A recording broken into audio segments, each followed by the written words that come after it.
बहू, ई तू का कर रहा बाड़ू बहू? अरे अजय अभी दुनिया में नहीं के, भगवान के उहे मर्जी रहे। अजय नईखन मरल बाबूजी, हमरा के पूरा विश्वास बा वो जहाँ भी हुई है हमारी मांग के सिंदूर उनका के खींच के ले आई। अजय के भाई तू ही समझावा बहू के। बेटी बाजी, हमरा के विश्वास बा वो जिंदा हुए। हाँ बेटी, सब ठीक हो जाएगी। भगवान पे भरोसा रखा, सब ठीक हो जाएगी।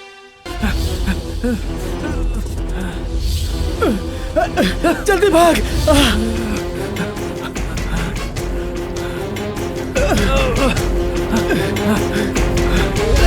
जल्दी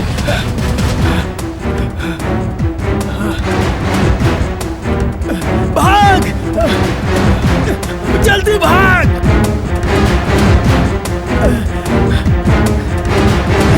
भाग जल्दी, अबे भाग।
ए, क्या कर रहा है?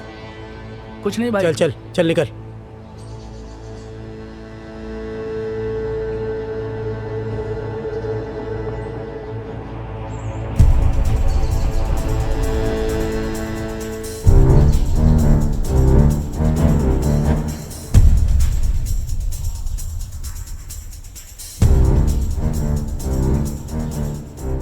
क्या हुआ भाईजान? मुझे यहाँ पे क्यों बुलाया? तू वहाँ क्या कर रहा था? अरे भाईजान मस्त छमिया थे, नज़ारे ले रहा तेरा था। दिमाग खराब हो गया क्या? गलती हो गई भाईजान, दोबारा ऐसा नहीं होगा। कौन थी वो लड़की? तू जानता है क्या उसे? तुझे पता है ना हम लोग यहाँ किस मकसद से आए हैं? अगर तूने कुछ गड़बड़ की ना तो हम लोग जिंदगी भर यही जेल में सड़ते रहेंगे, समझ गया ना? क्या तुझे पता है? क्या पता वो लड़की जासूस हो सकता है वो लड़की हमारे बारे में जानने के लिए तुमको पटा रही हो। आइंदा ऐसी चीजों से दूर रहो। मैं बार बार नहीं टोकने वाला, समझे? जी भाईजान। आइंदा ध्यान देना। सिर्फ वो लड़की नहीं, और भी लोग हो सकते हैं जिनकी नजर हमारे ऊपर ही हो। हमें यहाँ बच बचा के रहना है और अपने काम को अंजाम देना है। किसी को भी भनक भी नहीं लगनी चाहिए कि हम कौन हैं और यहाँ पर क्या कर रहे हैं। जी भाईजान, जी भाईजान। समझे क्या? जी भाईजान। जाओ तुरंत होटल के कमरे में, तुम बाहर मत निकलना।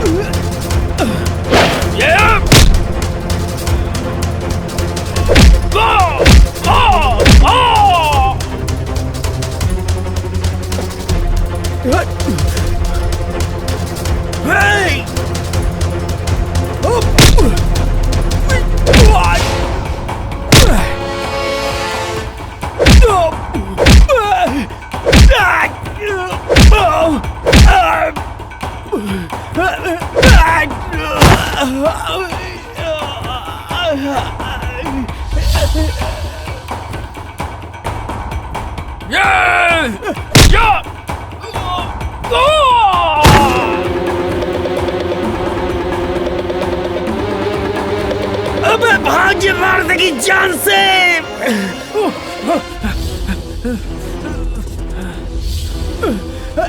जल्दी भाग।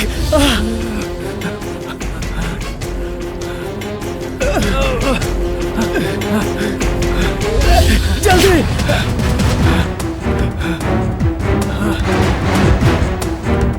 भाग, जल्दी भाग।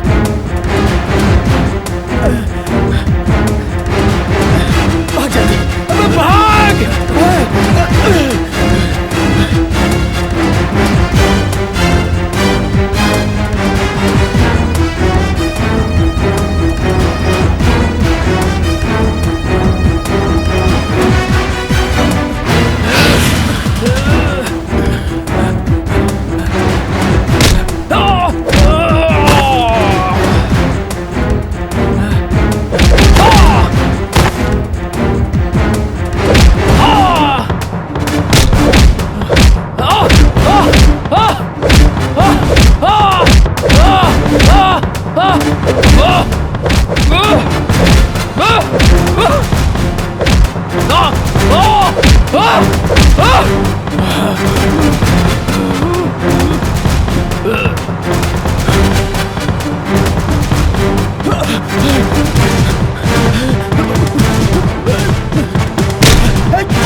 Ah!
ही जा।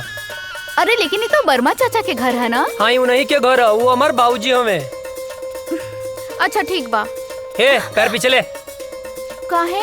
पहली दफे घरे आए लोग, दाहिना पैर आगे बढ़ावा ना।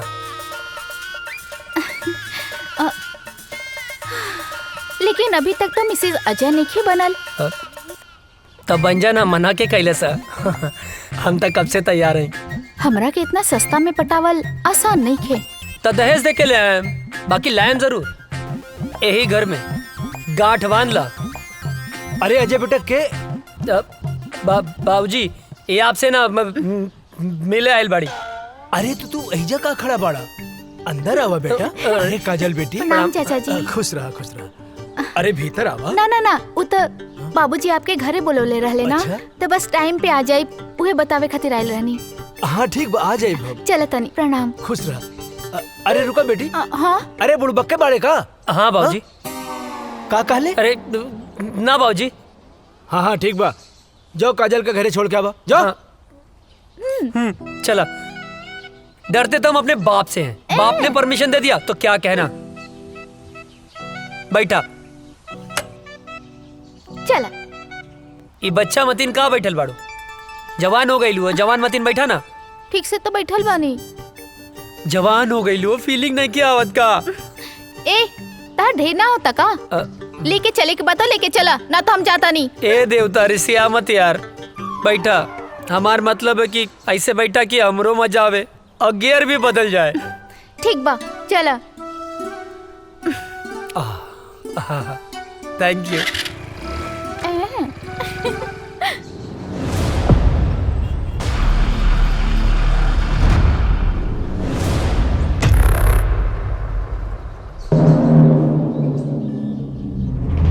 अस्सलाम वालेकुम।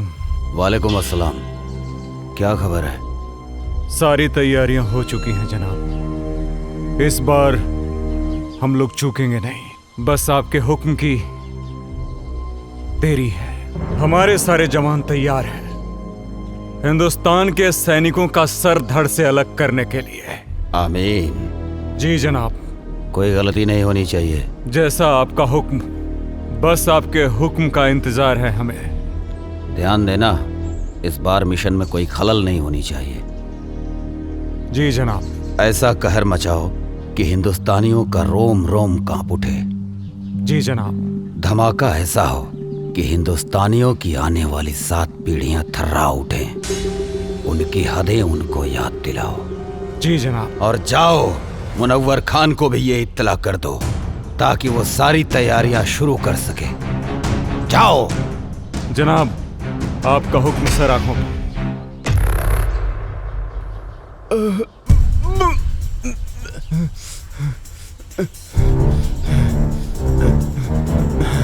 सलाम जनाब। इसको हमने इतना मारा लेकिन इसने फिर भी अपनी जुबान नहीं खोली। जनाब, हम तब से इसे बहुत बेरहमी से मार रहे हैं लेकिन फिर भी ये कुछ बताने को तैयार नहीं है। अबे सुन पाकिस्तानी पिल्ले, मेरी उम्र से क्या अंदाजा लगा रहा है बे? हमारे देश के नौजवानों में इतनी गर्मी है कि तेरे जैसे पाकिस्तानी झेल नहीं पाएंगे। अब तो तेरी गर्मी निकालनी ही पड़ेगी मुझे। बहुत फड़फड़ा रहा है साले। सुन, मैं इसकी गर्दन काट रहा हूं और तू इसका वीडियो बना और हिंदुस्तान में भेज ताकि हिंदुस्तान में कोई भी मर्द पैदा होने से सैकड़ों बार सोचे। इस वक्त की सबसे बड़ी खबर, आतंकवादियों ने हिंदुस्तानी सैनिकों और उनके ठिकानों पे हमला करना शुरू कर दिया है। उन्होंने भारतीय सैनिक का सर कलम कर जय हिंद सर। जय हिंद सर, एक बैड न्यूज है। क्या है बैड न्यूज? सर, अभी भी इंटेलिजेंस से खबर मिली है कि आतंकियों ने हमारे ठिकानों पर हमला करना शुरू कर दिया है। अच्छा, तुम लोग थोड़े होशियार रहो। वहाँ पे हम अपने और सैनिकों को लगा देते हैं। उन देशद्रोहियों को उनकी औकात दिखा देते हैं। It's order. ओके सर।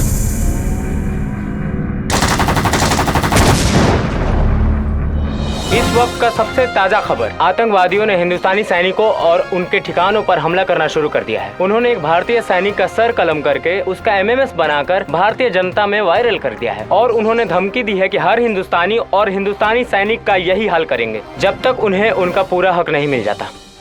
सेना प्रमुख ने आर्मी को पूरी तरह अलर्ट रहने का आदेश दिया है। इस हमले का जिम्मेदार आतंकी संगठन प्रमुख अजहर पठान माना जाता है। अजहर पठान आतंकियों का मुख्य कमांडर है। जी हाँ दोस्तों, ये वही अजहर पठान है जिसका आज तक किसी ने चेहरा नहीं देखा है। देश दुनिया की सारी ताकतों ने इसे पकड़ने का पूरा जोर लगा दिया है, लेकिन आज तक वो किसी के हाथ नहीं आया है। हाथ आने की बात तो दूर, किसी ने आज तक उसका चेहरा तक नहीं देखा है। सिर्फ लोगों में उसके नाम का खौफ है, अजहर पठान, अजहर पठान। अब देखते हैं हिंदुस्तानी सैनिक उनकी बुरी नजरों पर कैसे पानी फेरते हैं। आप बने रहिए हमारे साथ देश दुनिया की सारी खबरों के साथ।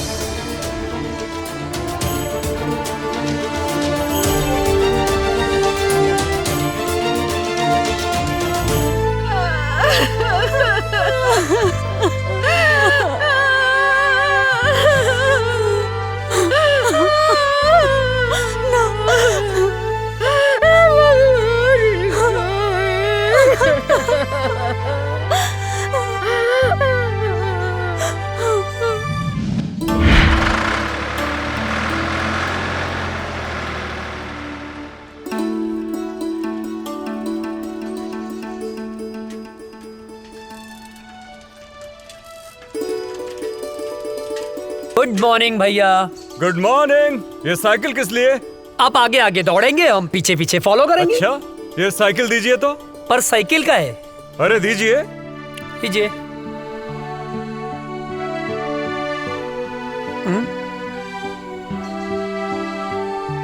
चश्मा दीजिए जरा। चश्मा पर काहे? अरे दीजिए। बुढ़ौती में जवानी सुझिला। कैसे लग रहे हैं हम? एक नंबर भैया। अरे अरे, बैठना नहीं है, फॉलो मी।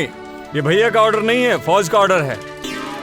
भैया का ऑर्डर नहीं है, फौज का ऑर्डर है, बैठना नहीं है। अरे फौजी आप हैं, दौड़े हम का है। फॉलो मी, जल्दी करो वरना सजा डबल हो जाएगी। भैया गलत बात हो।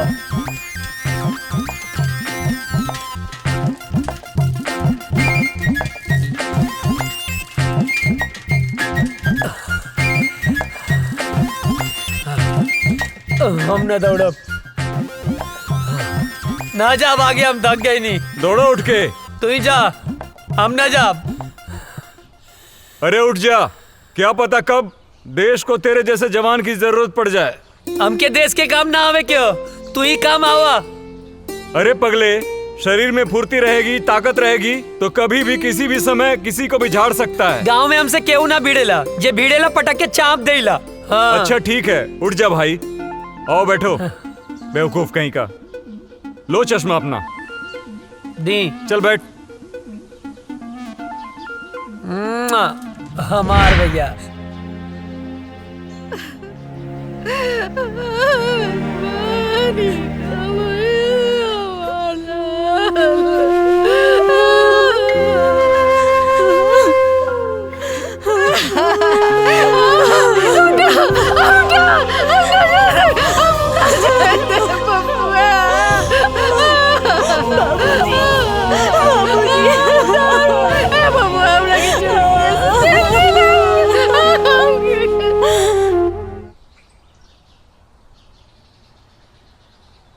चाचा जी, ओ चाचा, का भेल चाचा, काहे रोवत बड़ा? पापा की याद आवत बा का? हमहू रोवत रहनी, लेकिन दादाजी मना कैलन।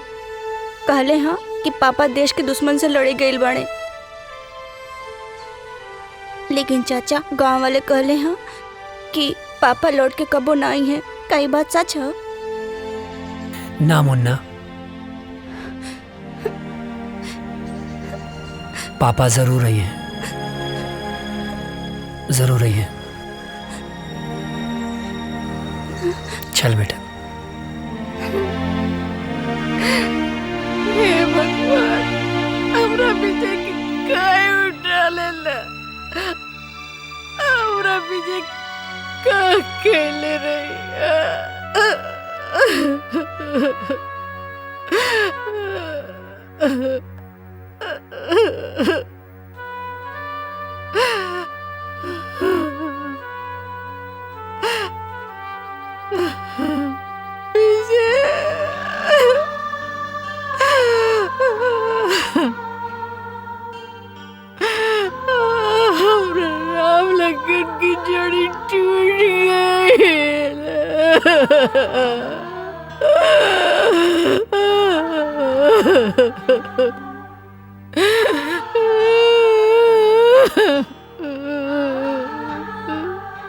बेतरी नींद ना आवत रहे,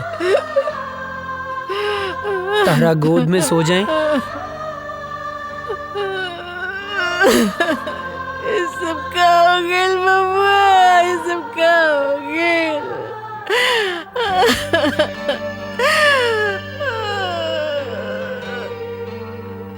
काय ऐसा होला? एक जमीन के टुकड़े खातिर भैया हमनी के छोड़ के ना गईले माई।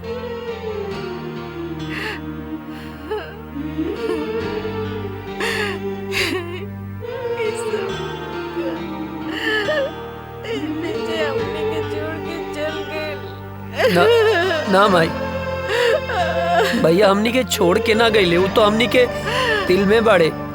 हमरे तोहरे ये पूरा देश के जनता के दिल में बाड़े माई। शहीद के शहादत पर ना आंसू ना बहावल जाला, तू आंसू मत बहावा।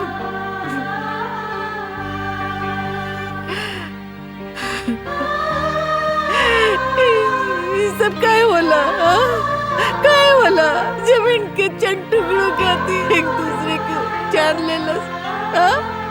काय पता ना, एक माई के कोकू कर देलस, हमर राम लगन की जोड़ी तोड़ देलस। पता ना माई, पता ना पड़ोसी मुल्क के हमनी के देश से कौन नाराजगी बा, पता ना। बबुआ तू हमरा के छोड़ के कहीं मत जाइए, हमरा के छोड़ के नहीं तो हम मर जाएंगे बबुआ। ना जाए माई, हमरा के छोड़ के ना जाए, मत जाइए। कहीं ना जाए, कहीं ना जाए भाई, कहीं ना जाए।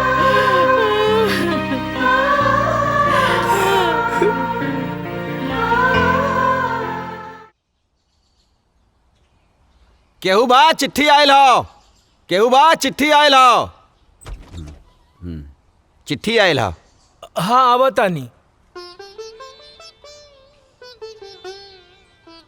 हाय ली।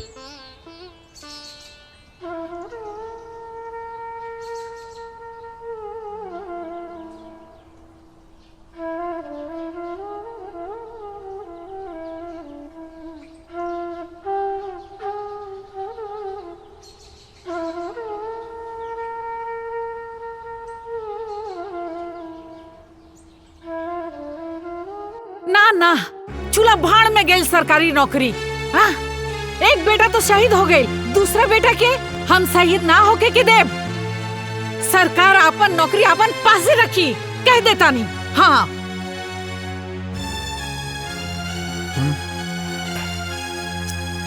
देखा बेटा, बात ऐसन बा कि विजय के शहीद होके के बाद भारत सरकार ओकरा जगह पे तोहके नौकरी देले बा। मगर हम नहीं के चाहत। हाँ, विजय शहीद हो गई, ओकर नौकरी अजय के मिलल। अगर अजय शहीद हो जाई तो हम का करब? बोली। अजय के माई, तोहरा दूगो बेटा बा, तब इतना सोच रहल बाड़ू। हाँ, अजय करी पूरा दुनिया माई बा, वो का सोचत हुई है? बोला, कहीं तहरा के भगवान 10 गो बेटा देले रहतन नु तो खुद हम भेज देती अपने भारत माता के रक्षा करे खातिर। बुझाइल? बात करा ताड़ू। माई बैठा। अरे बैठ। ए माई, बाबूजी ठीक कहा तारे। हमार मतलब है तू ठीक बोला तारो। तू केकर माई हवे बोल? बोले के पड़ी केकर माई है? तब बताओ ना केकर माई हवे। तोर माई है। आई धरती माई केकर माई हवे? हमरे नु ह। बाबूजी गलत कहाँ बोले? तोहरे रक्षा के जिम्मेदारी केकर है बाबूजी? तोहर। धरती माई के रक्षा की जिम्मेदारी के कर हा? अरे तोहरे नु बा। माई मरब जी अब सब विधना के हाथ में है और दुश्मन के लगे ऐसा कोनो गोली ना की तरह बेटा के सीना के पार कर जाओ। बिल्कुल। हाँ बिल्कुल ठीक। सोच मत, मार के आए मर के ना आए का बाबू? हाँ बिल्कुल ठीक। अब भूख लागल है, खाना देना। दे दा।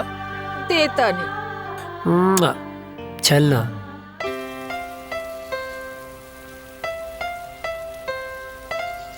अजय, तोहार रेलवे में सिलेक्शन हो गई।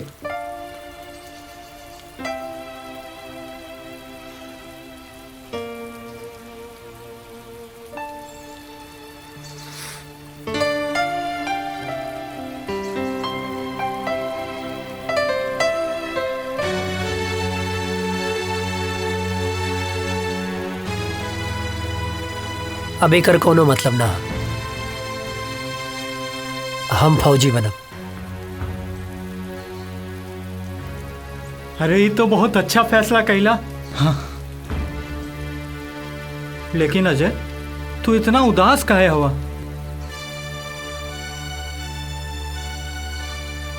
तोरा के विजय भैया के याद आवता ना? हाँ यार, बहुत याद आवता। अब ये उदासी के बोझा तू कब तक ढोईबा? देखा, जौन होके रहल तौन तो हो गए। शायद भगवान के यह मंजूर रहल। चाचा चाची, भौजी, भतीजा के समझावा, उनकर हिम्मत बना। अगर तू टूट जाइबा तो उन्हन के का होई? ठीक कहत वे यार। और उकाजल दिन रात तोरे याद में तड़पत बिया। तू तो फोन उठावे लेना। तू हमके अश्याम के फोन करेली बेर बेर।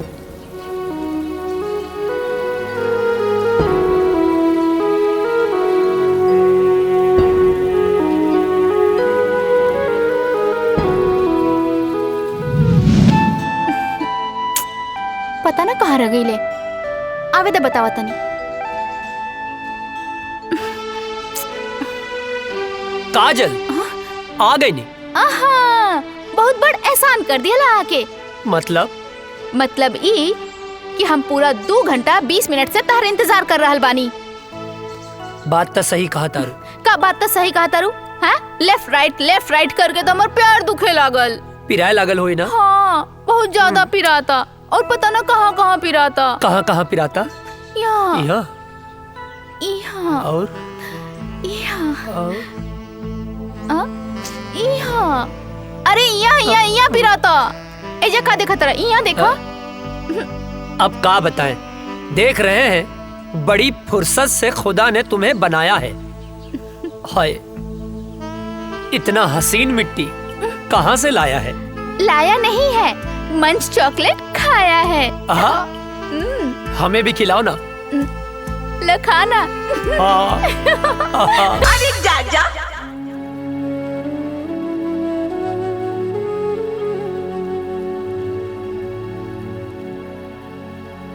अजय, कहाँ खो गईला? कहीं ना। जाके एक बार काजल से भेंट कैला। ना करब। हम फौज में जाए खातिर माई बाबूजी के मना सकीले, पर काजल के ना मना पाई। कहीं काजल के प्यार हमार कमजोरी ना बन जाए।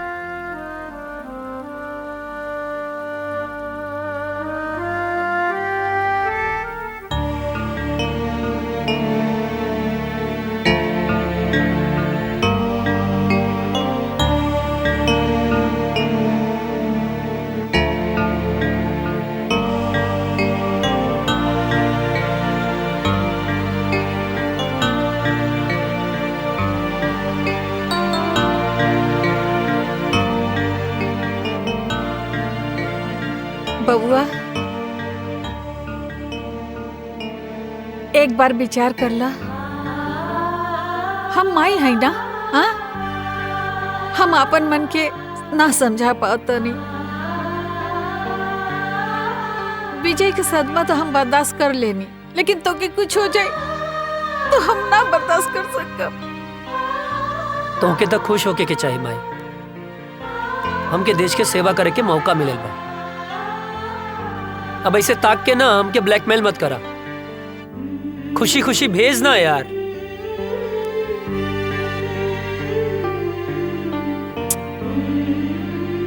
ठीक बा, तू जो भगवान तो रक्षा करी और हमारा आशीर्वाद हमेशा तोहर साथ रही। तोरा रक्षा करी, तोहर ढाल बन के खड़ा हो जाए। माई माई, हमके कुछ ना हो। तो के कुछ हो जाए तो मर जाए। अरे हमके कुछ ना होई बाबा, यकीन करा। और जैसे तू माई बाड़ू वैसे धरती माई भी तो माई बाड़ी ना। हाँ, अब एकदम कुछ ना होई माई, हमके कुछ ना होई। चला चला, आवा हम बताई थे।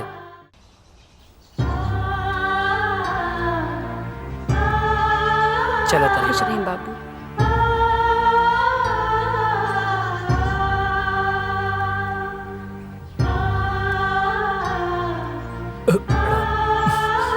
खुश रहा बेटवा और भारत माता के सेवा करा।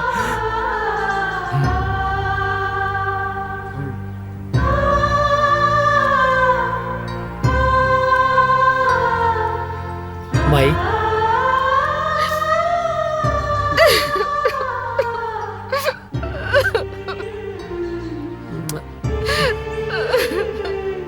चला था। चला, जल्दी लेट होता। चला जल्दी आ जाए।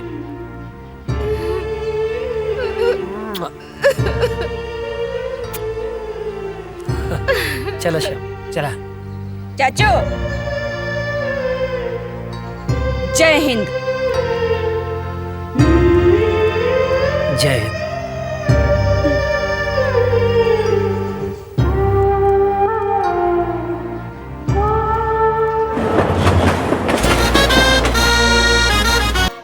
तुम्हारी ट्रेनिंग पूरी हो चुकी है। थैंक यू सर। और तुम्हारी पोस्टिंग भी वहीं की जा रही है जहां तुम्हारे भाई शहीद विजय वर्मा पोस्ट थे और आखिरी बार आतंकियों से लोहा लेते हुए शहीद हुए। अब तुम्हें देश की रक्षा के साथ साथ अपने भाई का भी बदला लेना है। Thank you sir, it's my pleasure sir. और मुझे पूरा यकीन है कि तुम भी पूरी जाबाजी और दिलेरी के साथ माँ भारती के दुश्मनों को उनकी औकात बताओगे सर। और हाँ, ड्यूटी ज्वाइन करने से पहले छुट्टी दी जाती है। जाओ अपनी फैमिली के साथ एंजॉय करो। Thank you sir, thank you so much सर। सर, जय हिंद। प्रणाम बाबूजी। खुश रहा, का हाल बा बेटा? बाबूजी ट्रेनिंग पूरा हो गई। तो बहुत बढ़िया बात। और खुशी के बात ही बा कि कुछ दिन खातिर हम घरे आवत नहीं। अरे ये तो बहुत खुशी के बात बा। माई कहाँ बाड़ी? कहीं गई बाड़ी। बाबूजी बोला ना। ना रह दा, आके बताएं। ठीक। जी बाबूजी, प्रणाम। खुश रहा। अरे विजय के माई, विजय के माई, अरे जल्दी एक लोटा पानी लेके आवा, बहुत बड़ खुशखबरी बा। जल्दी आवा, जल्दी आवा।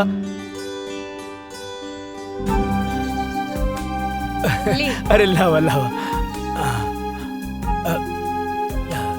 का खुशखबरी बाजी? अरे रुका भाई, तनी मीठ चाय पीले रहनी है। इला खुशखबरी ई बा, तू ना एहने देखा ना। बोली ना।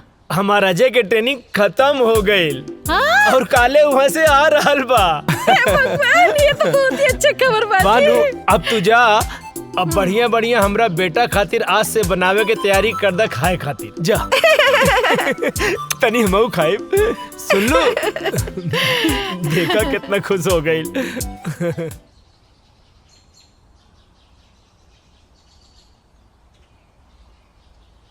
माई, माई, अरे हे भगवान।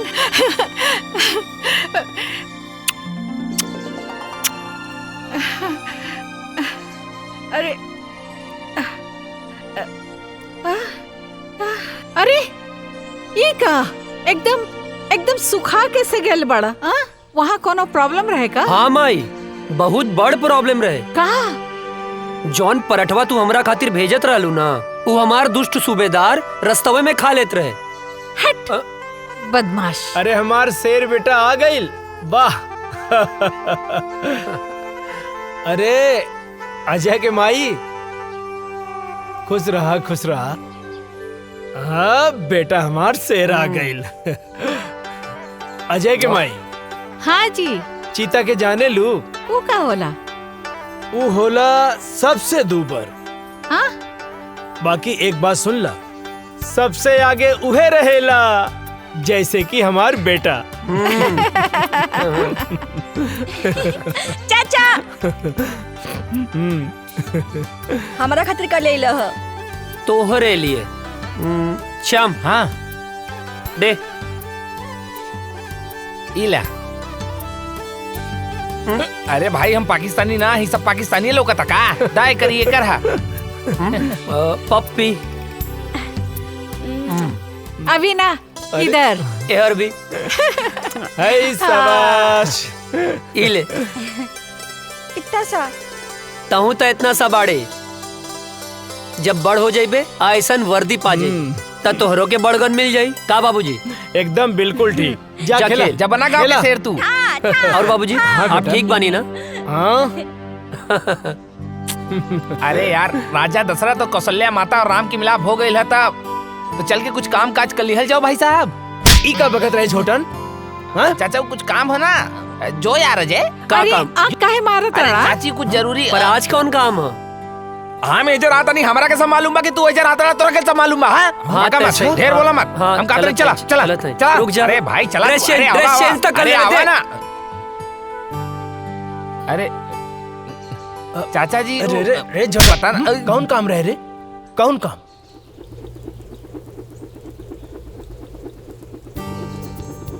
अरे ई ससुरवा सुतल बा, काम बन जाई। यस।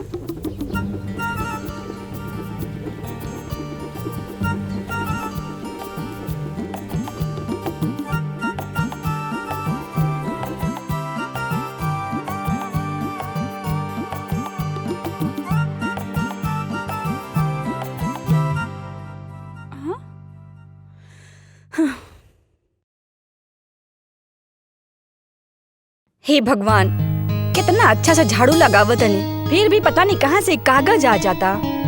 हवा भी तो ना चलता।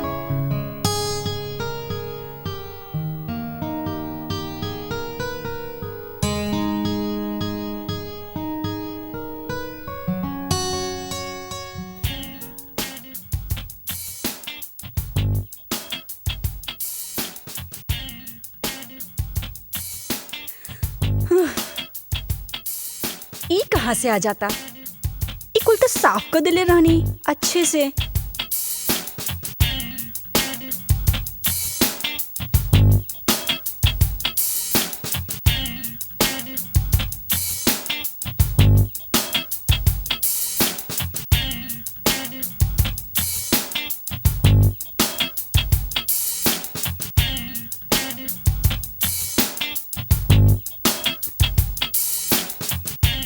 अरे रे रे रे रे रे, हम बानी हम।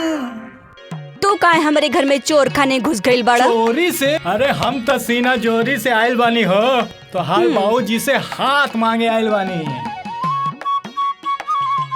अच्छा त ई कूड़ा काहे फैलावत अड़ा? तू समझल करा। धत, तू बड़ा ऊ बड़ा। लागत हमार जादू तोरा पे चल गइल बा हो। जब ऐसे पीछे पड़बर राजा, तब जादू चलिए जाई। हमके यही दिन के बहुत दिन से इंतजार रहल। अरे कविता, कहाँ मारू? अरे जल्दी से एक गिलास पानी तो लेके आवा बेटा। हाँ बोल ना। अरे अच्छा यार छूट जाते हैं। कहाँ? हाँ ठीक बाटी हम गमला में छूट जाए। हाँ। अरे कविता, कहाँ बाड़ू? अरे हम काहे छुपे? अरे हम तो तोहर बाबूजी से तोहर हाथ न मांगे आइल बानी। धीरे धीरे बाबूजी जाग गई बड़े। अच्छा एक तरह हाथ मंगवा ना तब बाबूजी हम दोनों जाने के काटती हैं। अरे बिटिया का करे तारू, जल्दी ले आओ पानी। तू चिंता ना करा, हम तोहर बाबूजी के समझा ना ले।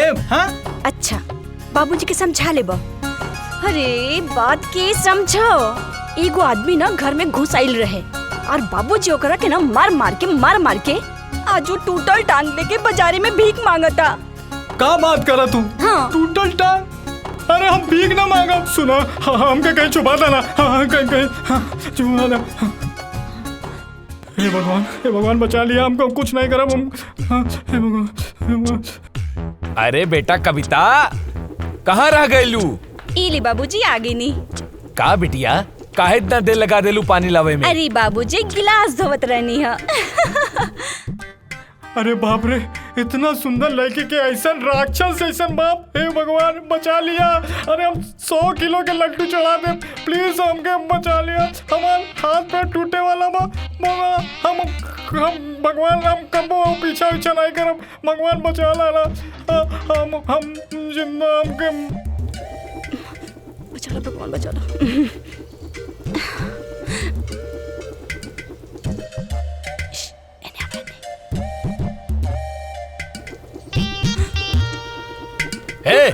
क्या हरे रुक। अरे कहाँ तानी रुक जो।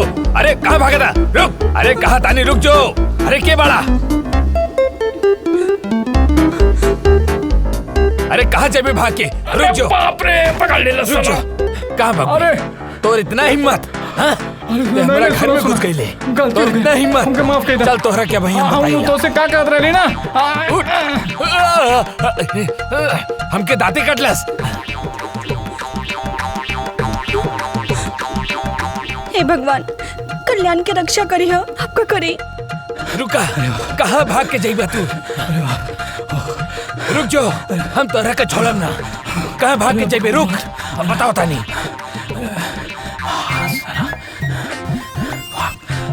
भाग भाग जल्दी भाग।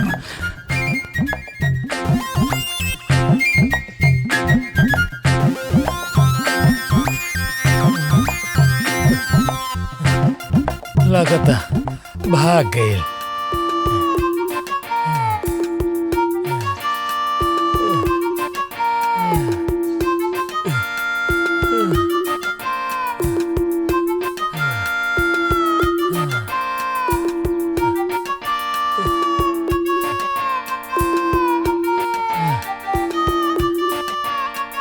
लगता भाग गए। खैर वो हमके चाहे जब मिली हम ओकरा के छोड़म ना। चाहे जब मिली हम ओकरा के छोड़म ना।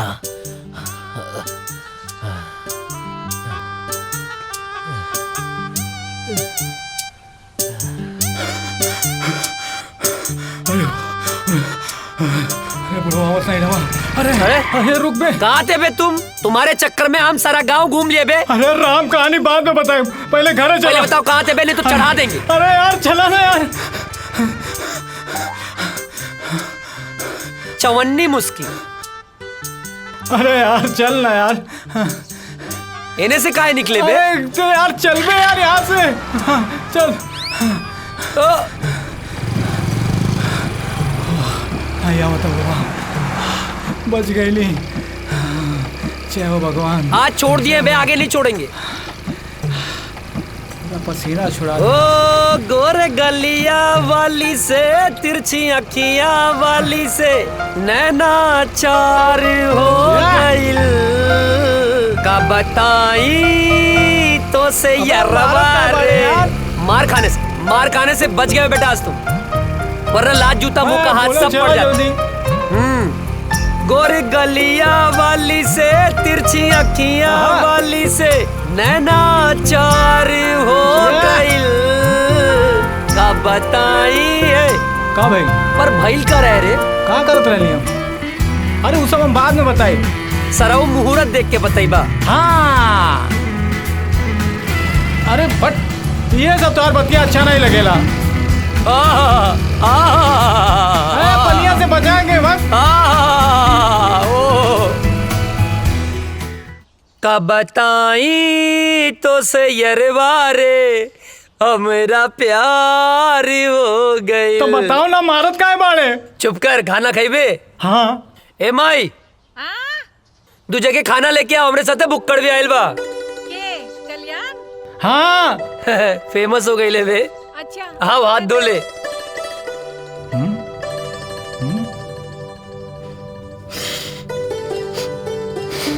ए, हाँ, जाके हाथ धो। अरे हमार हाथ तो साफ बा। साफ बा?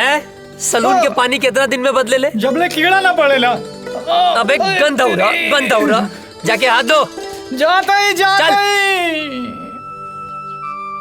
एक बार कुकुर के पूंछ सीधा हो सकेले, बाकी तू ना। इला चाची गोड़ लगातानी। चेत रहा, बैठा। खा।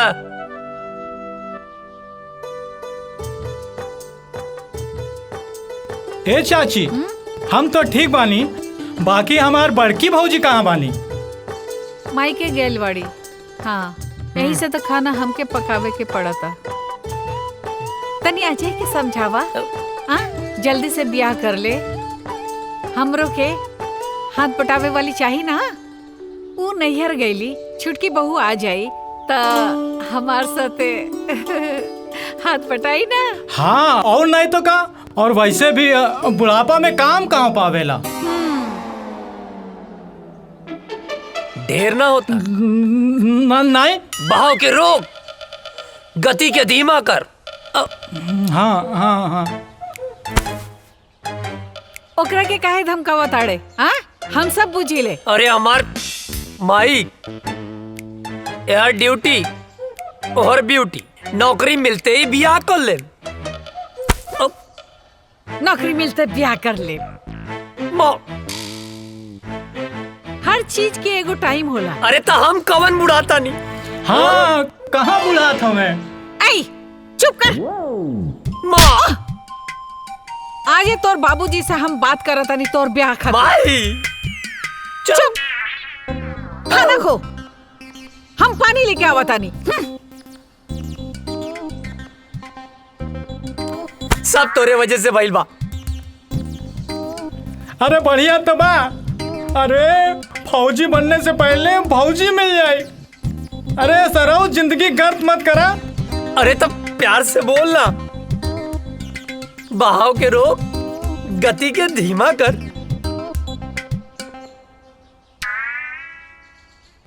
अरे यार, तुहार तो ब्याह हो जाए, हम तो साला झलवे बजाते रह जाए।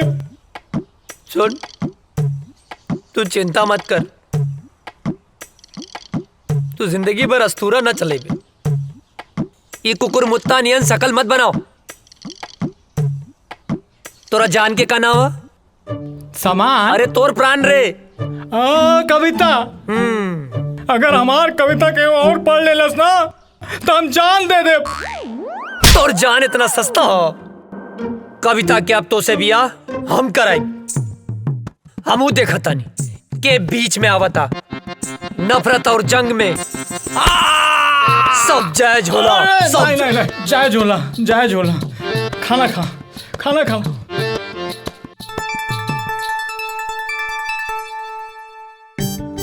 तू चिंता मत करिए। हाँ, नहीं करम, हम एकदम चिंता नहीं करम। माई, अरे पानी देना यार। सुना बिटिया, हाँ बाबूजी। हम जाता नहीं कुछ काम से। हाँ, थोड़ा ध्यान रखिए। हाँ ठीक बा बाबूजी।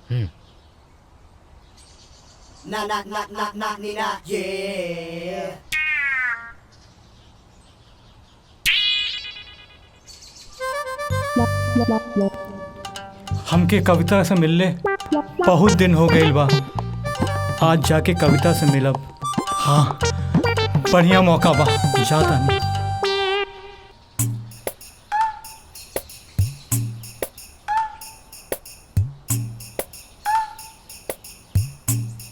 तू इतना दिन बाद? कविता, ये बात सही बा। हम तोहार बाबूजी से डराइला, लेकिन इहो बात सच बा कि हम तोहरे बिना जी ना सकेंगे। आज हम एगो फैसला कर ले बानी कि हम जियब चाहे मरब, लेकिन ब्याह तोहरे संगे करब। कल्याण, तू हमरा से इतना प्यार करेला? हाँ, अपने जान से भी ज्यादा।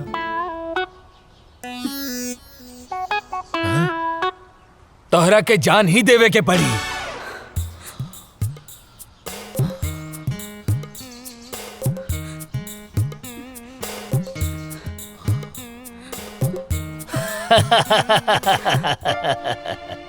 प्यार भी करेला और डर भी लगेला। हाँ? हम दरअसल देखे के चाहत रानी कि तू हमरा बिटिया के सच्चा प्यार करेला कि नहीं। काहे से कि जे सच्चा प्यार करेला ना, ओकरा में हिम्मत अपने आप आ जाला। और आज हम बहुत खुश बानी कि तू सच्चा प्यार करेला और हिम्मत दिखौला। अब हम निश्चित हो गए बानी कि तू हमार बिटिया के ध्यान रखबा, ओकरा प्यार करबा। अरे अरे जुग जुग जिया बाबूजी। तेरी अखा का यो काजल कर देता है मैनू घायल।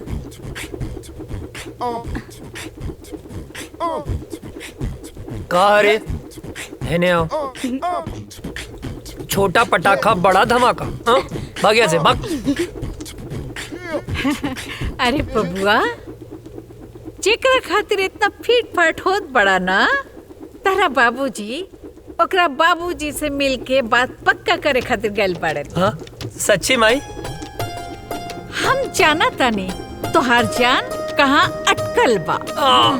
अरे अजय के माई, अजय के रिश्ता पक्का हो गई। हाँ, अब सुना तू एक बात कान खोल के सुन ला। दिग्विजय सिंह फौजी के बेटा के बियाह हट तनी घर के बढ़िया से एकदम जगमगा दिया। हाँ, ताकि लोग आए देखे देखते रह जाए। ठीक ना? हाँ ना बेटा? हाँ बाबू। हाँ, ठीक बा। Thank you Mai. Thank you बाबूजी।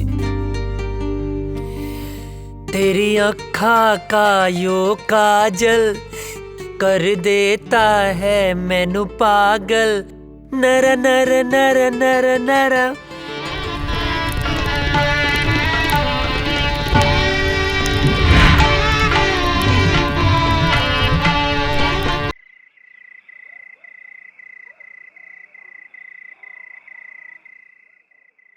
अजय, अजय। ए काजल, का भइल? काहे रोत तारू?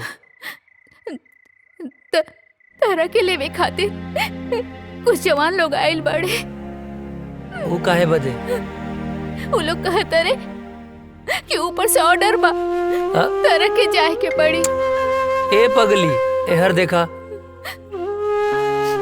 अरे तय में इतना रोवे के कौन बात बा? ऑर्डरे नु आइल ह। हम फौजी हैं। जब जब ऑर्डर आई हमके देश के रक्षा खातिर जाए के पड़ी। आई तो हमार फर्ज है। तो हम का हैं? का हमरा खातिर तार कोनो फर्ज नहीं खे? देखा काजल, देश से अपन तुलना मत करा।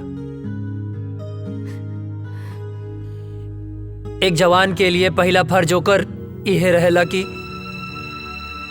वो पहले अपने देश की रक्षा करे। तू हमार प्राण हो। तुहार हर सांस हमरे सांस में बसेला। एहर देखा, हमार ताकत बना, कमजोरी मत बना। बनबू ना? हंसा, जाके हमार वर्दी ले आवा।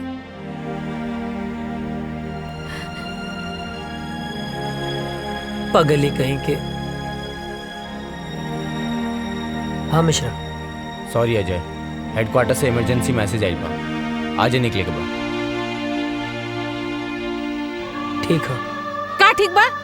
हाँ, का ठीक बा? आज ही तोर ब्याह भइल और आज ही ले जाए खातिर आ गेले, हम ना जाए देब। माई बात के समझल कर, इमरजेंसी मैसेज है। ना ना, हम ऐसा ना होके देब। अरे हमरा कटला से भी ना कटी। बाबूजी समझावा माई के, आज हिंदुस्तान के तरह बेटा के जरूरत बा। समझाई ना बाबूजी? का समझाई? अजय के माई, जेकर बेटा फौज में होला ओकर माई बाप के करेजा पे पत्थर रखे के पड़ेला। हंस के विदा करा बेटा के, हंस के घर वापस आई। समझल कर माई, हम फौजी हैं, हर बात पे रोल धोल ठीक ना होला। चला विशाल। अजय,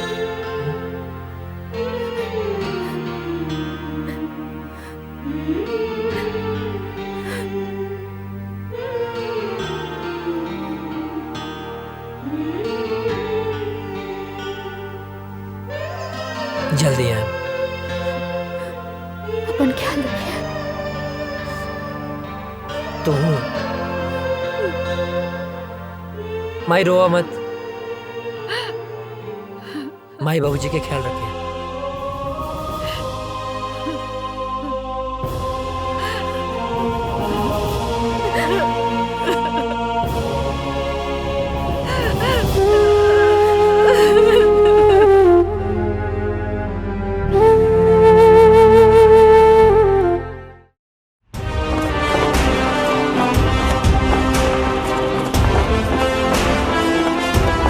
गांव का सफर कैसा रहा अजय? बहुत अच्छा सर।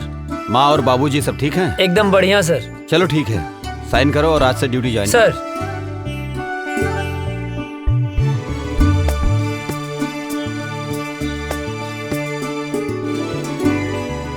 जय हिंद।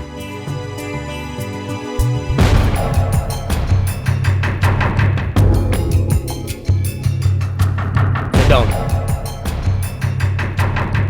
सर, अचानक इमरजेंसी मीटिंग बुलाने का मकसद? अभी अभी गुप्त सूत्रों से पता चला है कि ये पाकिस्तानी आतंकवादी हमारे देश के खिलाफ साजिश कर रहे हैं। सर, वो घुस चुके हैं तो पकड़े भी जाएंगे सर। और वो एक बड़े प्लान के साथ गुजरात, राजस्थान और कश्मीर के भीड़ भाड़ वाले इलाके में बमबारी करने वाले हैं। बहुत जल्द वो लोग उस प्लान को अंजाम देने वाले हैं। वो किसी भी हद तक जा सकते हैं जी। और आश्चर्य की बात यह है कि हमारे देश के ही कुछ लोग उनकी हेल्प कर रहे हैं। हमें चौकन्ना रहना होगा। वो हमारे देश के किसी भी कोने में हमला कर सकते हैं, तो हमें उन्हें किसी भी प्रकार से रोकना होगा। अजय सर, तुम पूरी तरह से अभी अलर्ट हो जाओ। सर। राम सिंह, तुम ऐसा करो, सीमा से सटे जंगल के इलाके में बटालियन के लिए सारी व्यवस्था उपलब्ध कराओ। जय हिंद सर।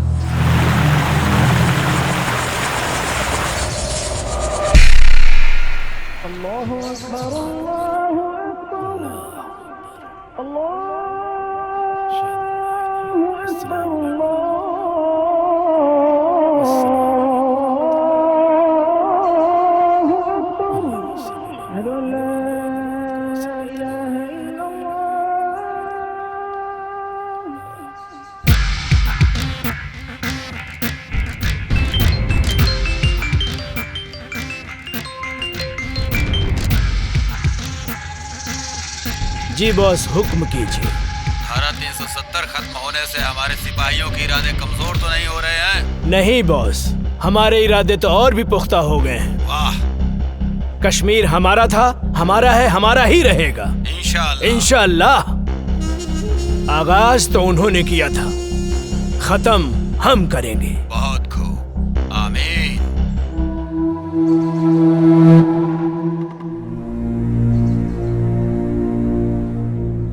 अस्सलामुअलैकुम भाईजान। वालेकुम अस्सलाम। हैदर कहाँ है? आ रहा है। सलाम वालेकुम भाईजान। वालेकुम अस्सलाम। हैदर। हाँ भाईजान, क्या हाल समाचार है? आर्मी में एक नया नौजवान ऑफिसर आया है, अजय वर्मा। ये वही विजय वर्मा का छोटा भाई है। विजय वर्मा भी आया था हमारे मंसूबे पर पानी फेरने के लिए। उसको तो हमने जहन्नुम में पहुंचा दिया। लग रहा है इसको भी इसके भाई के पास पहुंचाना पड़ेगा।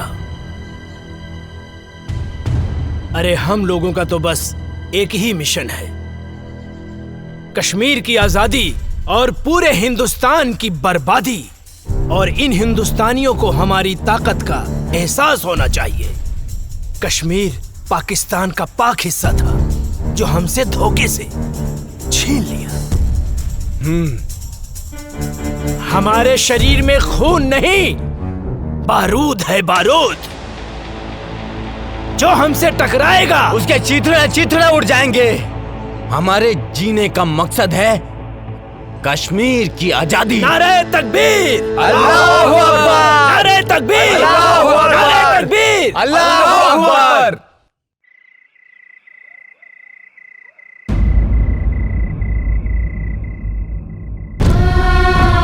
हे भगवान, हमार सुहाग जहाँ भी होके सही सलामत होके।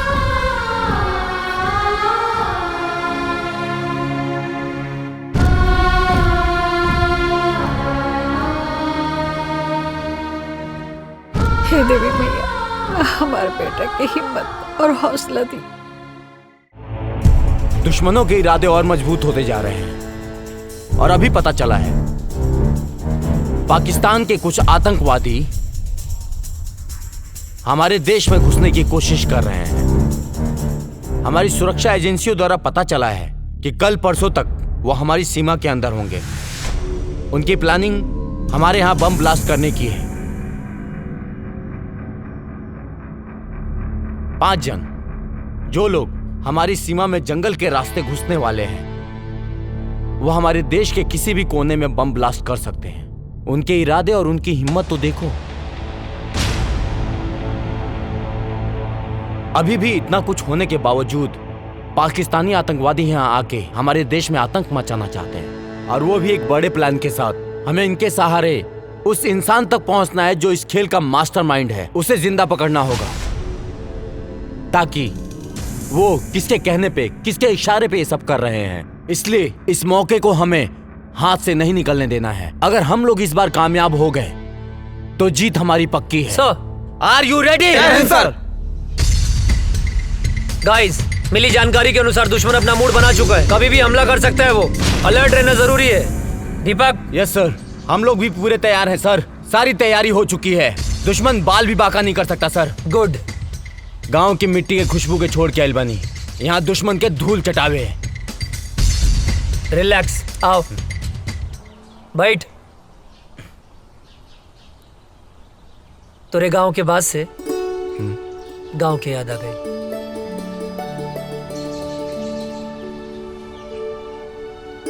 भाभी के फोटो है का?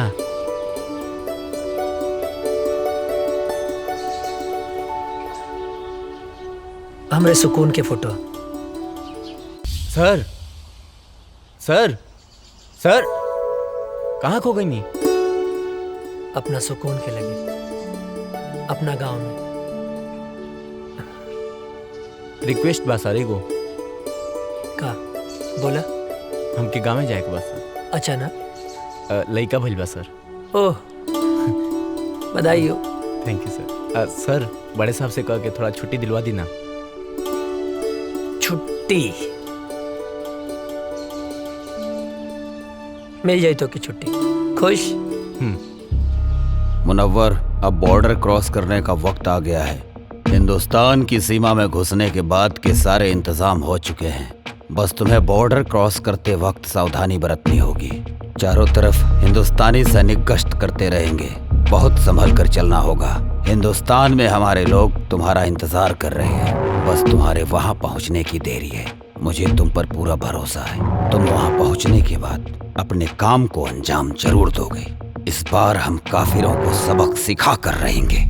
खुदा हाफिज।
चलो आओ, आ जाओ। यहाँ से 5 किलोमीटर दूर हमारे लिए गाड़ी खड़ी है। यहाँ से वहां तक जाना है और कुछ दिन हिंदुस्तान में रुकना है। हम अपने मिशन को कामयाब बनाएंगे, समझे? आओ जी।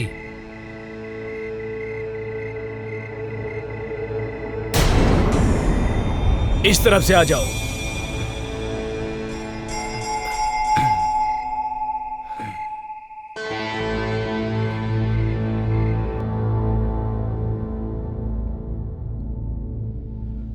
रुक जाओ।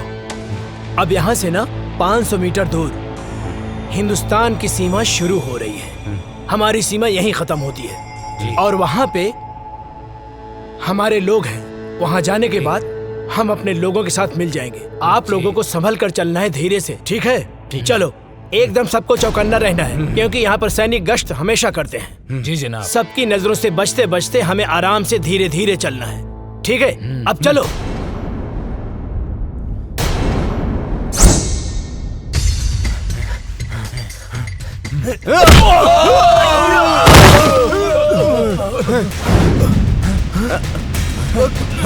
कहाँ गया? किधर गया? किधर गया? कौन है? कहाँ गया? किधर गया?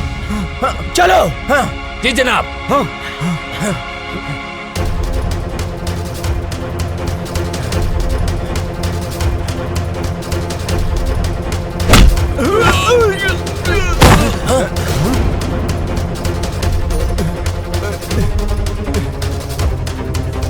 चलो चलो चलो चलो, हम अपनी सीमा में चलते हैं। आओ आओ जल्दी। भूत भूत भूत, छोड़ो हमें, छोड़ो हमें। ये मेरा तौबा, मेरा अल्लाह का तौबा, मेरे बाबा का तौबा।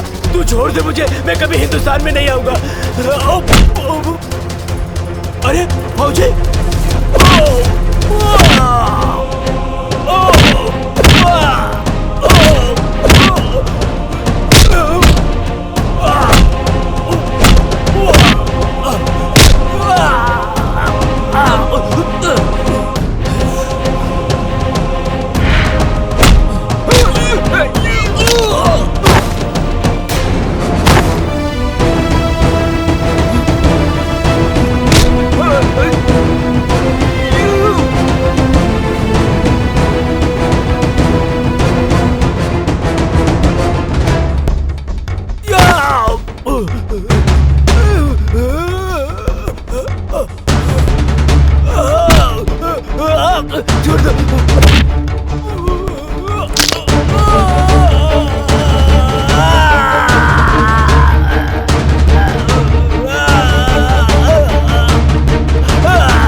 हिंदुस्तान जिंदाबाद बोल। जिंदाबाद।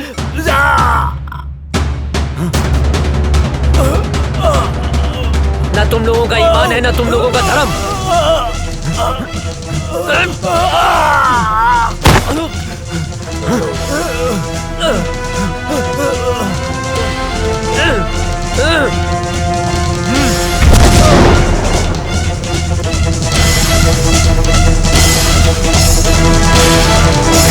अभी अभी खबर सामने आई है कि आतंकवादियों और हिंदुस्तानी सैनिकों का आमना सामना हुआ है, जिसकी वजह से कुख्यात आतंकवादी मुनव्वर खान हिंदुस्तान की गिरफ्त में आ चुका है। जी दोस्तों, हिंदुस्तानी सैनिक पहले से अलर्ट थी और जैसे ही कुख्यात आतंकवादी मुनव्वर खान हिंदुस्तान के सीमा में प्रवेश किया, वैसे ही बहादुर सैनिक अजय वर्मा ने अपनी जान की बाजी लगाकर उनका मुकाबला किया, जिस वजह से खूंखार आतंकवादी मुनव्वर खान पकड़ा गया। दुख की बात यह है कि उस मुठभेड़ के बाद से ही अजय वर्मा का पता नहीं चल पा रहा है। खूंखार आतंकवादी मुनव्वर खान से पूछताछ जारी है और अभी भी लापता अजय वर्मा को ढूंढने का प्रयास किया जा रहा है।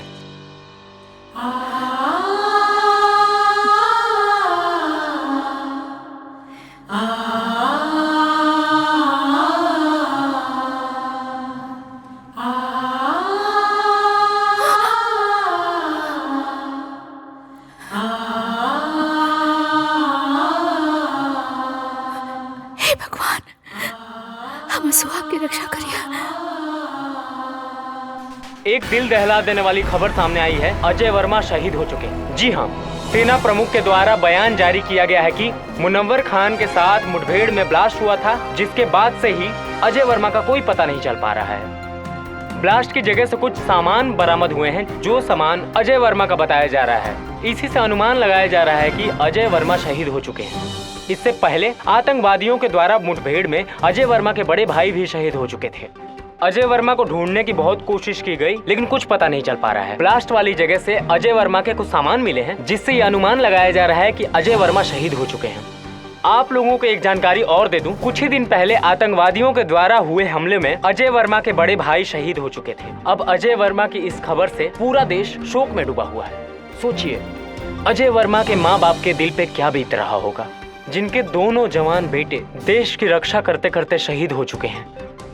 अभी कुछ ही दिन पहले अजय वर्मा की शादी हुई थी। उनकी नई नवेली दुल्हन, जिसके हाथ से मेहंदी के रंग भी नहीं छूटे थे, बेचारी विधवा हो गई। जरा सोचिए, उस शहीद के विधवा के दिल पर क्या बीत रहा होगा। शोक प्रकट करते हुए सेना प्रमुख ने वीर शहीद अजय वर्मा को श्रद्धांजलि दी और उन्होंने बताया कि अजय वर्मा के इस शहादत को पूरा देश नमन करता है। और सेना प्रमुख ने यह भी बताया है कि मुनव्वर खान के पकड़े जाने पर आतंकवादियों के सारे मंसूबों पर पानी फिर गया है। अभी मुनव्वर खान से पूछताछ जारी है। पूछताछ में बहुत ही अहम सुराग मिलने की आशंका है। आप लोग बने रहिए हमारे साथ देश दुनिया की नई खबरों के लिए। तब तक के लिए जय हिंद। आतंकवादियों ने भारत पर फिर हमला किया, जो काफी तादाद में थे। आतंकवादियों ने फिर से हमला किया, कई जवान शहीद हो गए, लेकिन आर्मियों ने आतंकी सरदार मनोहर खान को अपने गिरफ्त में ले लिया है। लेकिन दुख की खबर ये है कि अभी तक अजय वर्मा की कोई खबर नहीं मिली। बम के धमाके को देखते हुए ये अंदाजा लगाया जा रहा है कि देश के लिए लड़ते लड़ते वो शहीद हो गए। दिग्विजय भैया के बड़ लड़का पहले ही शहीद हो गए रहल।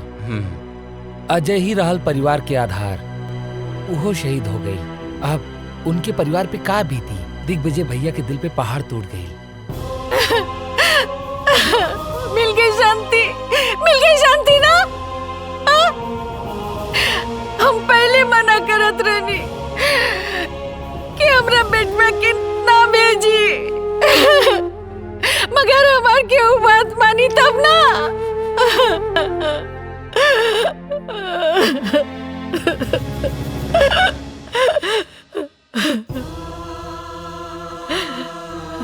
भाई, हमारे बेटा के लाश खेता दिखा दो। बाबूजी, विस्फोट इतना जोर से फैल रहा है ना, अजय के कुछ भी पता ना चलल।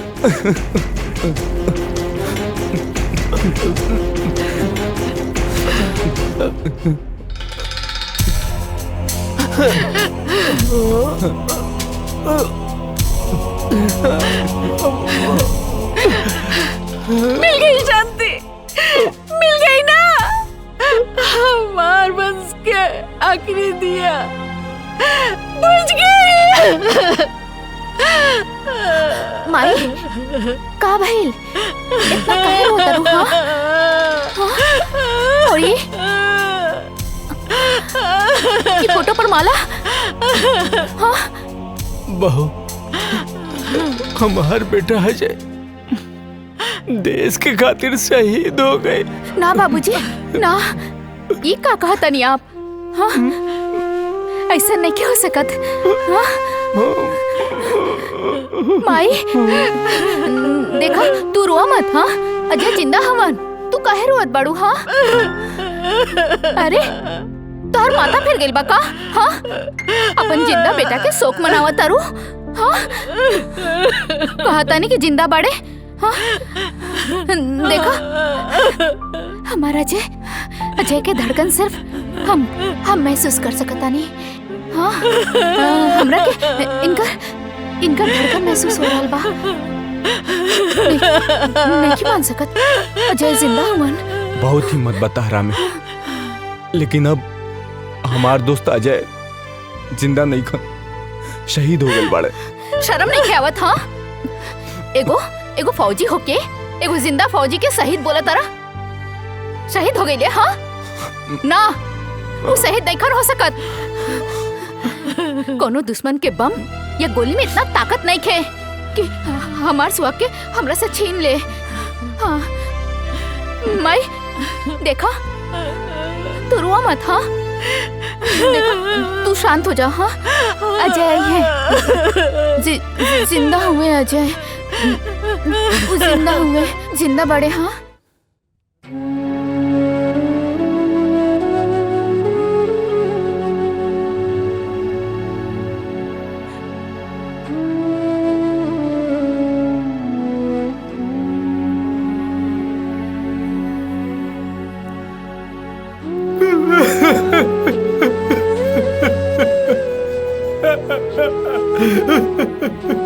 आजा भैया, आजा भैया, आतंकवादी हमला में शहीद हो गए। कल्याण मत रो, कहे कि ये भगवान की मंजूर रहे। भगवान इतना निर्दय कैसे हो सकेले? चाची चाची रो रो के पागल हो रहे मालिक। और काजल मौजी के तुम पता ही नहीं भाई कि उनके सुहाग उजड़ गए। भगवान इतना निर्दयी कैसे हो सकेले? कैसे हो सकेले? अरे श्याम क्या करता ना? श्याम, अरे अंधेरा में कौन पढ़ाई करता ना बेटा?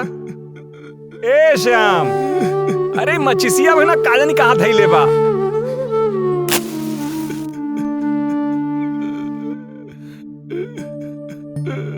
अरे इते रोता। श्याम का भइल बेटा? काहे रोता बेटा? का भइल? का भइल का? वो अजय बोलत रहे कि आतंकवादी हम तोहरा के ना छोड़ब, तो ओकरा के ना छोड़े के चाहत रहे ना, तो हमके काहे जोड़ के चल गइल? हम तो ओकर यार रहनी ना, गद्दार थोड़ो है जो हमके छोड़ के चल गए। बेटा तू ठीक कह रहा बड़ा बेटा। बेटा मत रो बेटा, हम तुम्हारे साथ बानी बेटा, हम तुम्हारे साथ बानी बेटा। मत रो बेटा, चुप रह बेटा, शांत हो जा।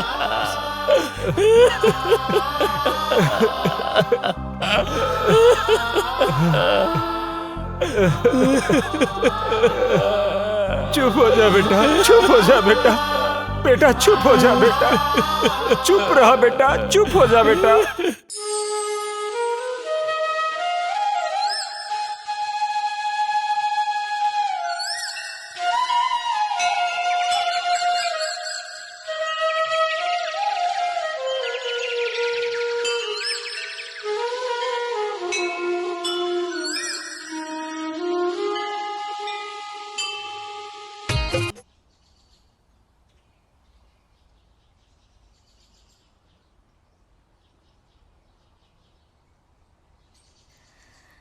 बहू,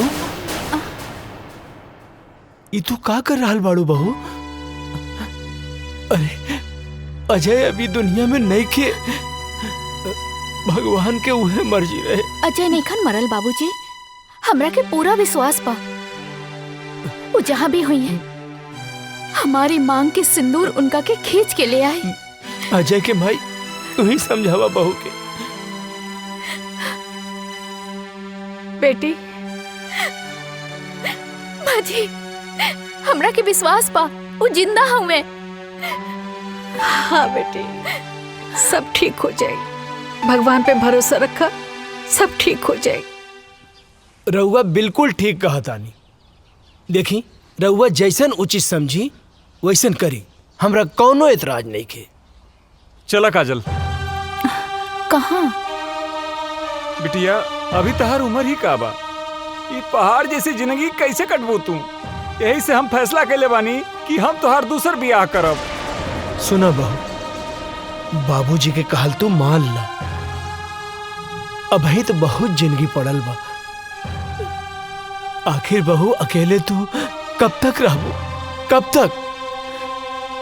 का बाबूजी बोझ लगता नहीं का बात कर रहा बारू बेटी? अरे बेटी तू हमार बात समझे के कोशिश करा। एक तो धन भाग हमार की तू हमरे घर में बहू बन के आयलू। हम कोनो आँख के काजल ना है कि आंसू के साथ बह जाई। अजय के नाम में हम अपन रूह, धड़कन सब कुछ कर देले बानी। हम अपन अंतिम सांस ले उनकर इंतजार करब। हमार बात समझे की कोशिश करा।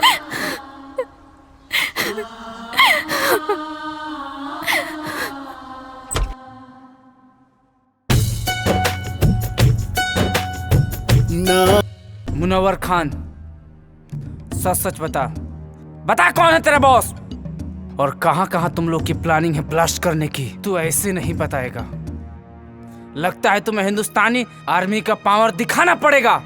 मुनव्वर खान, तू हिंदुस्तानी फौज के कब्जे में है।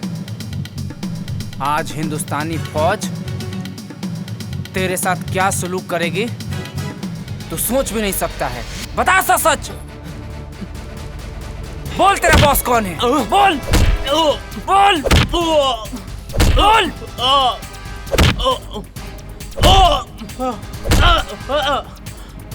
बोल कौन है बॉस तेरा?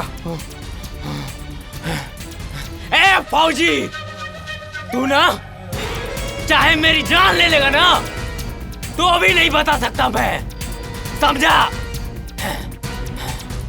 मैं कुछ नहीं बता सकता। मैं मर जाऊंगा लेकिन नहीं बता सकता, समझा? तू ऐसे नहीं मानेगा। तुझे 3rd डिग्री देना ही पड़ेगा। बोल कौन है बॉस तेरा और क्या मकसद है तुम लोगों का? नहीं बता सकता। चल जुबैर, फोन लाओ।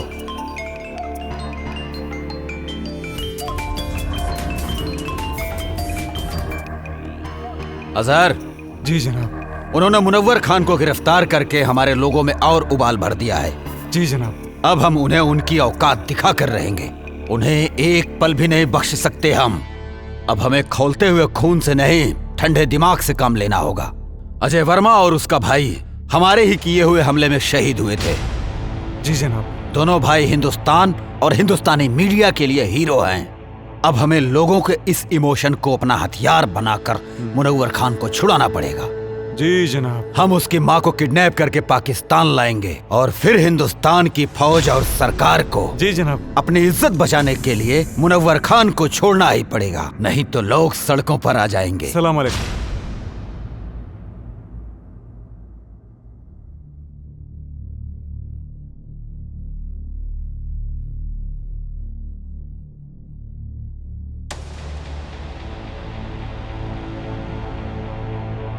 हे देवी मैया, हमार कलेजा के टुकड़े के काहे छीन ले लो। ओकरा बिना कैसे जिए? ओकरा बिना हम कैसे जिए तानी माई?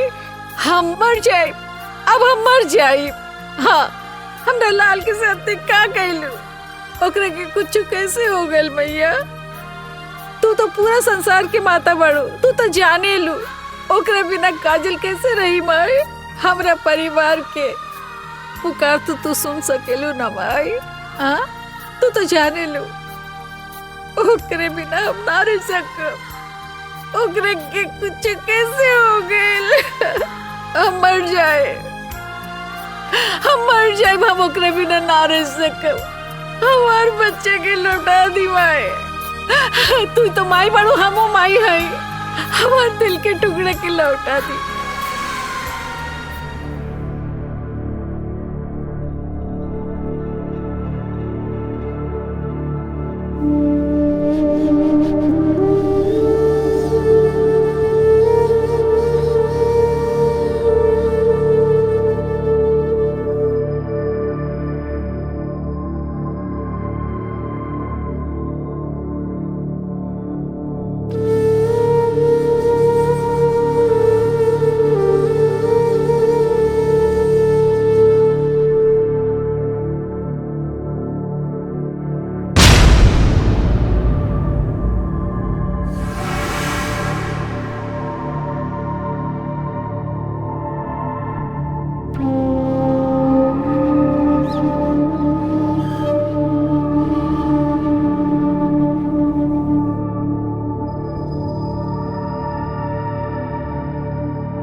कौन जगह?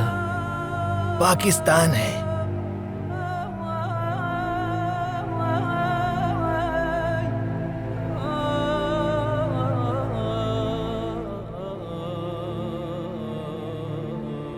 हम यहाँ कैसे हैं? कल मैं जंगल गया हुआ था तो वहां पर मैंने देखा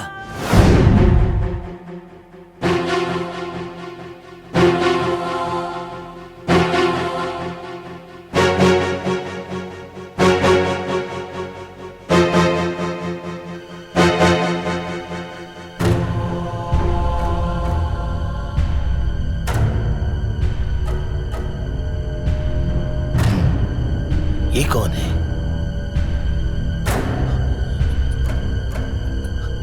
ये तो ऐसा लगता है जैसे हिंदुस्तानी है।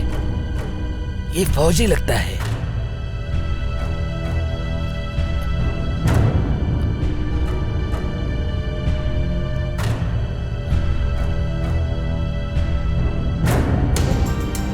इसे हमें बचाना होगा। अगर किसी ने देख लिया तो प्रॉब्लम हो जाएगी।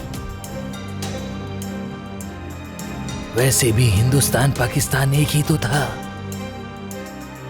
कुछ लोगों ने इसको बांट दिया। या अल्लाह। 6 महीना बाद भी हमके होश आ गए। अबले हम जिंदा हैं। जरूर कोनो खास मकसद। हमरे वतन के साथ साथ हमार माई और काजल भी हमारे इंतजार करत हुई हैं। हमके जल्द से जल्द अपने वतन लौटे के पड़ी।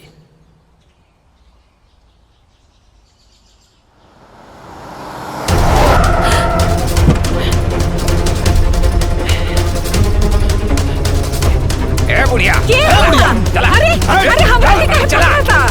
अरे छोड़ा। हम का कहीं नहीं हमरा ले जाता रहा। अरे कहां है? चल अरे छोड़ा। हम बोला था छोड़ा। ठीक ना क्या होई? छोड़ हमरा के। अरे हम बोला था हमरा के छोड़। चुपचाप बैठ। गाड़ी के करा। अरे छोड़ा हमरा के। हमरा क्या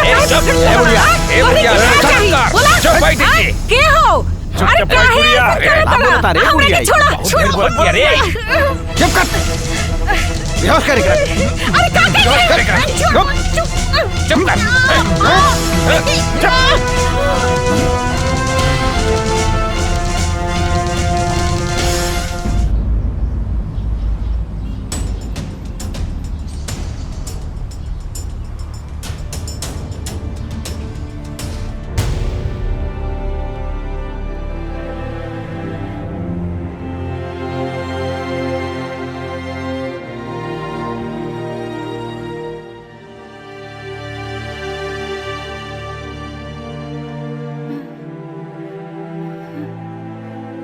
ये हम कहाँ बनी?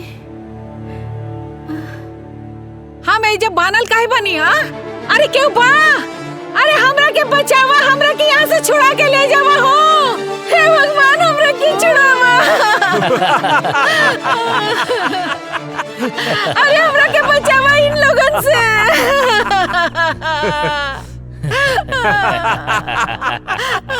क्या रे क्या बड़ा तू लोग?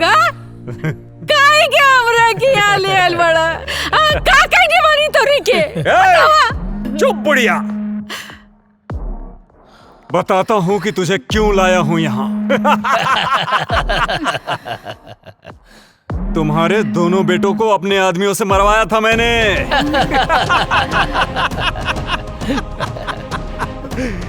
सुन, तुझे मैं किस लिए लाया हूँ वो मैं तुझे बताता हूँ। तुम्हारे हिंदुस्तान के आर्मी ने हमारी टीम के कमांडर मुनव्वर खान को गिरफ्तार करके अपने हिंदुस्तान के जेल में बंद कर रखा है, जिसकी वजह से सारा प्लान हमारा फेल हो रखा है। और उसे ही छुड़ाने के लिए हमने तुझे किडनैप करवाया है आज, क्योंकि तेरे परिवार से पूरे देश की भावना जुड़ी हुई है।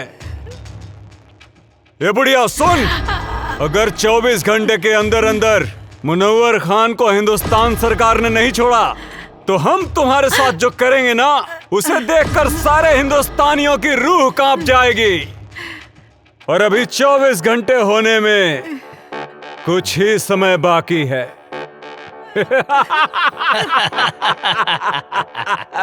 इधर वक्त खत्म हुआ और तुम्हारा वीडियो वायरल।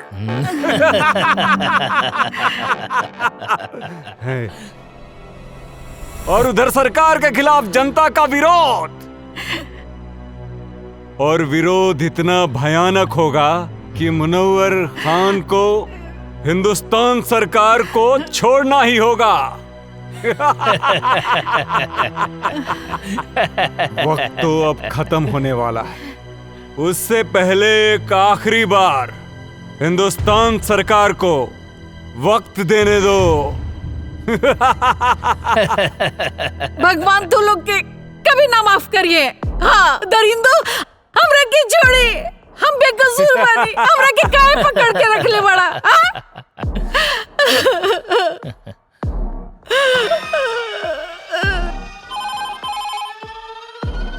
हेलो, कौन? कैप्टन, क्या हुआ? कब छोड़ रहे हो मुनव्वर खान को? वक्त का ख्याल करो। तुम्हारे पास अब सिर्फ 30 मिनट बचे हुए हैं। और सुन, अगर इन 30 मिनट में तूने हमें कोई सूचना नहीं दी तो तू सोच भी नहीं सकता है कि अजय वर्मा की मां के साथ क्या क्या हो सकता है। बकवास बंद करो। क्या सबूत है कि शहीद अजय वर्मा की मां तुम्हारे कब्जे में है? ले सुन, हमरी खातिर कोनो समझौता मत करिए। और हाँ, मैं आखिरी बार बता रहा हूँ, वो वीडियो तेरे हिंदुस्तान की पूरी मीडिया में वायरल कर दूंगा मैं। ठीक है, हमें गृह मंत्री जी से बात करनी होगी। मत छोड़िए मुनव्वर खान के। चुप बुढ़िया, बहुत चपड़ चपड़ करती है। जय हिंद सर। सर, आतंकियों ने मुनव्वर खान को छुड़ाने के लिए शहीद अजय वर्मा की मां को किडनैप कर लिया है। जल्दी एक्शन लेना पड़ेगा सर। जब तक मैं न कहूं कोई कदम मत उठाना। ओके सर। इस मसले का हल सोच समझ के करना पड़ेगा। और हाँ, इसकी जानकारी लीक नहीं होनी चाहिए। मेरे अगले कॉल आने तक का इंतजार करो। ओके सर। जय हिंद सर। हेलो अजहर, क्या खबर है? जी हुजूर। हिंदुस्तानी फौज कब रिहा कर रही है मुनव्वर को? जनाब, अभी कोई खबर नहीं आई है मुनव्वर खान को छूटने की। फिक्र मत करो, खबर जरूर आएगी, क्योंकि वो बुढ़िया हमारे कब्जे में है। इस बुढ़िया को हम लोगों ने बांध के रखा है। अगर मुनव्वर खान को नहीं छोड़ा तो हम लोग आगे की कार्रवाई शुरू करेंगे। बहुत खूब, सारे सिपाहियों को चौकन्ना रखो, बस हम भी वहाँ पहुँच ही रहे। हमें आपका इंतजार है।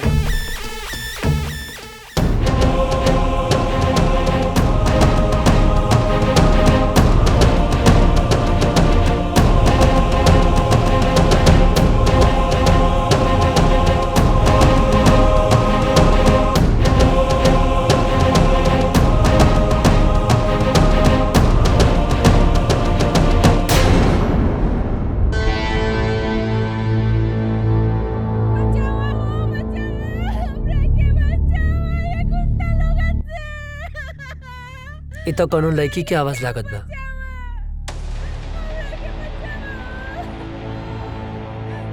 ना, हमें चक्कर में ना पड़ सकीला, न तो लोग के पता चल जाए कि हम इंडियन हैं।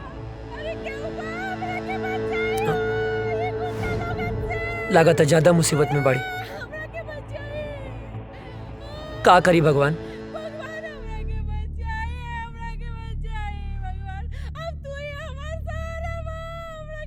केहू के भी बहन बेटी हो सकेले, ओकर रक्षा करब हमार फर्ज है, हमार फर्ज है। हमरा मदद करी, हमरा के बचाए। इतना माई बड़ी हमरा के बांध के रखल बा, हमरा के बचाए।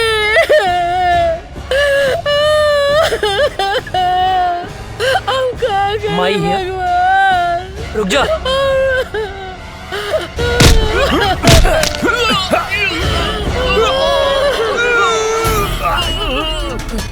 अजय! अजय! बाबा जिंदा बड़ा! हे भगवान! अल्लाह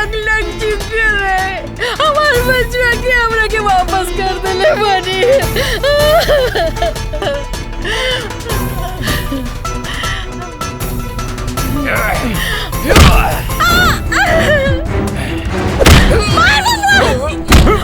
मार, चलिए, मार, और मार।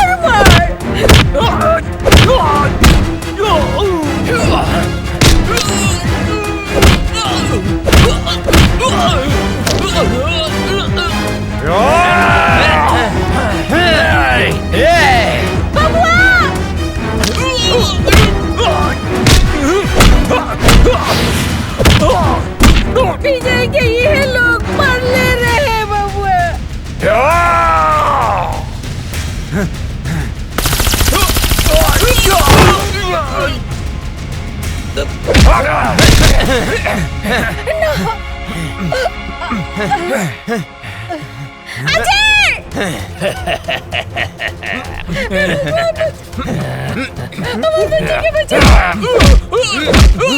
मत छोड़िए, हम एक फौजी के माई हैं। मार बेटा, इन्हीं के छोड़िए मत।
बिना वजह छेड़ते नहीं, और कोई हमें छेड़े तो उसे छोड़ते नहीं। फाड़ दे कलेजा दुश्मन के घर में, हिंदुस्तानी उसे कहते हैं।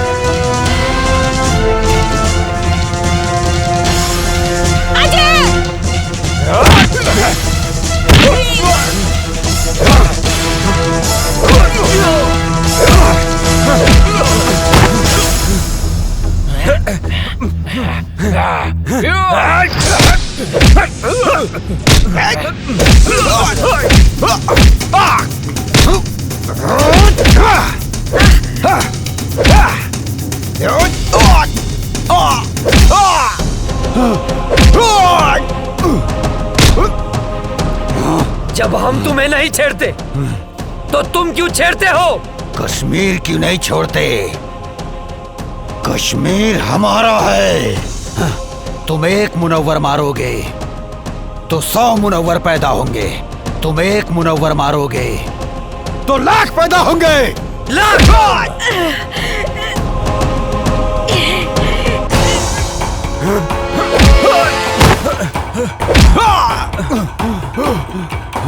भेजे में शांति से बात घुसती नहीं है क्या?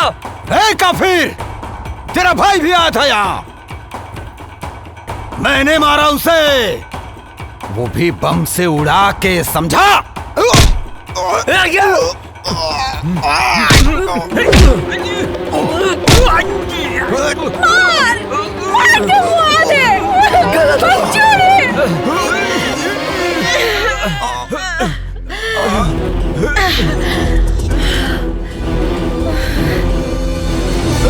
तुझे क्या लगा मेरे भाई को मार के सांस बंद कर दूंगा तेरी, जान ले लूंगा तेरी, तेरे इसी पाकिस्तान में मार डालूंगा तुझे। हिंदुस्तानी हूं मैं, अजय! हिंदुस्तानी हूं मैं, हिंदुस्तानी। अजय!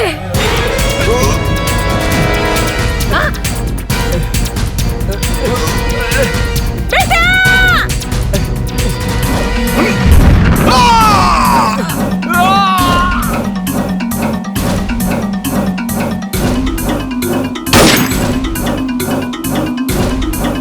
माई, ए माई, माई, ए माई, ए माई उठना, देखना तोर बेटा आ गया माई। ए माई उठना माई, आँख खोलना। हाँ माई, अजय तोर बेटा। अजय बेटा, हम काले रानी ना के हम आ जाए, देख आ गए नीना। कहाँ रहला माई के छोड़ के इतना दिन? गलती हो गई माई, गलती हो गई। जाना तेरा तोहर बाबूजी, काजल बिटिया, तोहर भाभी, तोहर भतीजिया चिंटू, यहाँ तक कि पूरा गांव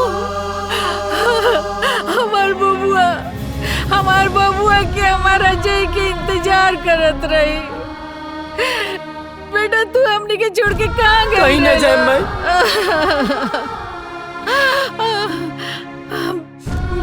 चला चला घर चला। हाँ माई।